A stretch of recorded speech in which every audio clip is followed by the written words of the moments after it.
எல்லாருக்கும் வணக்கம். எலெக்ஷன் முடிஞ்சு 2 நாளும் ஆயிடுச்சு. எதை மிஸ் பண்ணுறோம் அப்படின்னு கேட்டிங்கன்னா, என்னுடைய பர்சனல் ஃபீல் என்ன அப்படின்னா விஜயண்ணா காலைல வீட்டிலேருந்து கிளம்புறதுலேருந்து நைட்டு வீடு வரைக்கும் போகிற வரைக்கும் லைவ்லேயே ஃபோனில் டிவியில் எல்லாத்துலேயுமே பார்த்துட்டு இருந்தது. ஸோ அந்த ஒரு விஷயத்தை மிஸ் பண்ணிகிட்ருக்கோம். அந்த சாங்கோட அவர் வர்ற அந்த கூட்டம் அது எல்லாத்தையுமே மிஸ் பண்ணிகிட்ருக்கோம். அது போக இந்த எலெக்ஷன் ஏன்டா முடிஞ்சுது, டெய்லி ஒரு எலெக்ஷன் நடக்கலாமா அப்படின்ற மாதிரி ஒரு ஃபீலும் இருக்குது. உங்களுக்கு என்ன ஃபீல் இருக்குது அப்படிங்கிறத கமெண்ட்டில் சொல்லுங்கள்.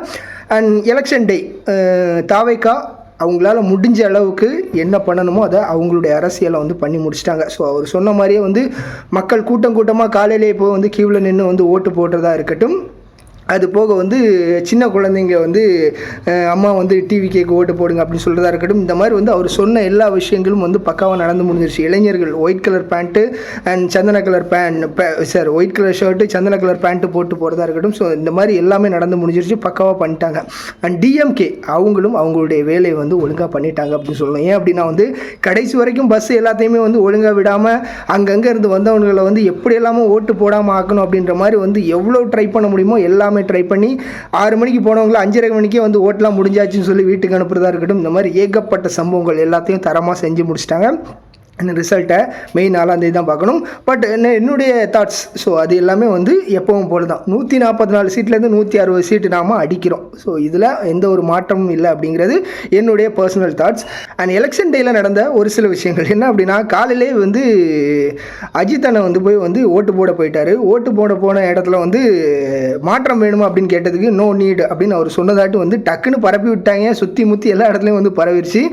உடனே அவருடைய மேலாளரை கூப்பிட்டு, ஸோ நான் அப்படிலாம் சொல்லலையா, இவனை பாட்டு பரப்பி விட்டுட்டு இருக்கிறாங்க, போய் சொல்லிடு அப்படின்னு சொன்னோன்னா அவரும் ஓப்பன் பண்ணி இவர் நோ நீட்லாம் ஒன்றும் சொல்ல, நீங்களா பாட்டு குழப்பாதீங்க அப்படின்ற மாதிரி சொல்லி விட்டாங்க. அவங்களுடைய அந்த பிளானும் ஃபெயிலியர் ஆயிடுச்சு.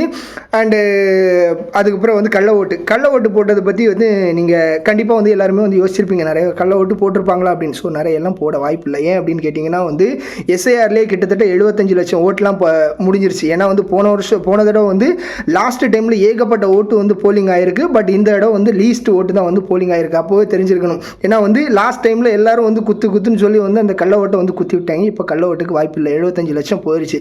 அது போக ஃபாரின்லேருந்து மக்கள்லாம் வரமாட்டாங்க அப்படின்றதுக்காக அந்த ஓட்டையும் இவங்களே போட்டுருவானுங்க. அதுவும் போச்சு. ஏன்னா விஜய் என்ன சொன்ன ஒரே காரணத்துக்காக ஃபாரின்லேருந்து மொத்த மக்கள் இங்கே ஓட்டு போடக்கு வந்துட்டாங்க.